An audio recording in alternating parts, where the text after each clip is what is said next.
Tu veux qu'on saute du haut de l'immeuble pour de vrai? La bijouterie que tu veux cambrioler est juste en face. Pourquoi on n'y va pas en marchant? Parce que pour y accéder, il faut passer par le toit. En plus, on n'hérite pas d'un surnom super cool en montant les escaliers. Il est temps que les mystérieux écureuils volants fassent leur entrée en scène. Vous êtes prêts? À la 1, à la 2, à la 3... On veut pas devenir les écureuils volants! Et pas seulement parce que je me suis fait pipi dessus tellement j'ai peur de sauter. J'ai bien eu. C'était une blague. Je suis pas la crapule des mers, voyons. C'est pas toi? Mais non, enfin. En août 88, j'étais instructeur dans un camp de vacances pour adolescents obèses. Bah, alors pourquoi tu nous as pas dit ça tout de suite? Primo, je savais que vous ne m'auriez pas cru. Et deuxio, j'en avais assez que vous envahissiez mon intimité à la recherche d'éléments prouvant ma culpabilité. Alors j'ai fait semblant d'être la crapule des mers pour vous donner une leçon. Alors ce qui est sûr, c'est que ça a marché. C'est clair. Il y a qu'un seul tout petit problème. On a eu tellement peur qu'on a plus ou moins appelé la police. Vous avez fait quoi? Non, attendez, je suis innocent. Non, j'ai rien fait. Lâchez-moi, mais je vais tout vous expliquer. Désolé, Bertrand. T'en fais pas, on est là. On bouge pas jusqu'à ce que tu reviennes à la maison. C'est pas ça qui va me consoler, au contraire.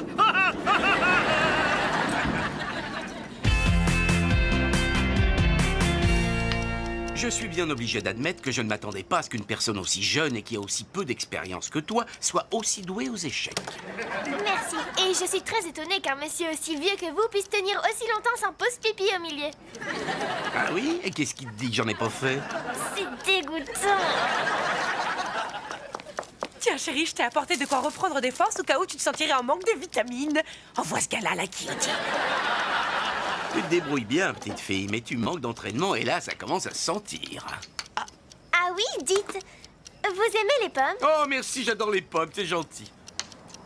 Alors tant mieux, parce que ça va vous consoler d'avoir perdu votre reine. Et maintenant, c'est qui la pomme dans l'histoire? Boum! La pomme de René donne à la mâchoire qui tombe. Cyril l'a envoyé au tapis. Cette fois-ci, il est fini. Je lui donne plus que 6 coups à jouer avant d'être déclaré échec et mort. Alors ça, c'est formidable. Je peux déjà organiser mon voyage. Ce sera Buckingham pour la relève de la garde et shopping à Bond Street. Jessie, le palais de Buckingham et Bond Street, c'est à Londres que ça se trouve. Espèce d'application qui ne marche pas. Tu sais que j'avais pratiquement le même âge que toi la première fois que j'ai joué aux échecs. Ce sport m'a conquis. Tu vois, je t'avais bien dit que c'était du sport, les échecs. Seulement, j'avais ma famille qui était extrêmement exigeante par rapport à mes études. Alors j'ai pris la décision de partir.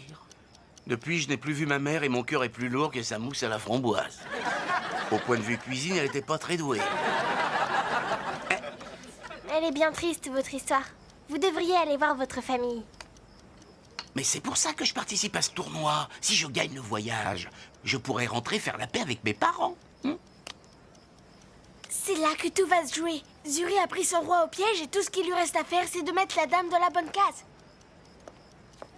Vous croyez au miracle? Échec et mat? Vous croyez aux fins prévisibles, attendues et sans surprise? Clément Bourlet, le grand expert, a encore gagné. Adios, Paris. Je suis vraiment désolée, Jessie.